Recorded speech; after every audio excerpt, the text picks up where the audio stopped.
Moms கிச்சனில் vegetable upma எப்படி பண்ணுறதுன்னு பார்க்கலாம் வாங்க. இது கேரட்டு, பீன்ஸு, பட்டங்க எல்லாம் போட்டு வச்சுருக்குறாங்க, பென்ஷீரை வறுத்து வச்சுருக்குறாங்க, கடலைப்பருப்பு, டமாட்டோ ஒன்றுங்க, ஜிஞ்சர் கார்லிக் பேஸ்ட்டு, 2 சில்லிங்க, ஒரு பட்டை, 2 லவங்கங்க, கொரியண்டர் லீஃபு,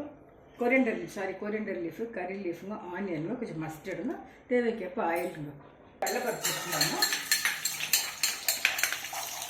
கடலைப்பருப்பு, கடுகு, கருவேப்பிலை, லவங்கம், பச்சை மிளகாய், ஆனியன்கள், ஒரு பக்கம் வெஜிடபிள்ஸ் போட்டு ஃப்ரை பண்ணுவாங்க. 1 கப்பு ரவைக்கு 2 கப்பு தண்ணி வச்சுருக்குறாங்க. பன்ஷி ரவை நல்ல வேகம் இது, அதனால தான் 2 கப்பு வச்சுருக்குறாங்க.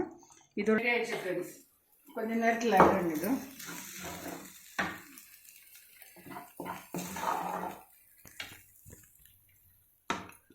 வாங்க ஃப்ரெண்ட்ஸ், சுட சுட சாப்பிட்லாங்க வெஜிடபிள் உப்புமாவும்.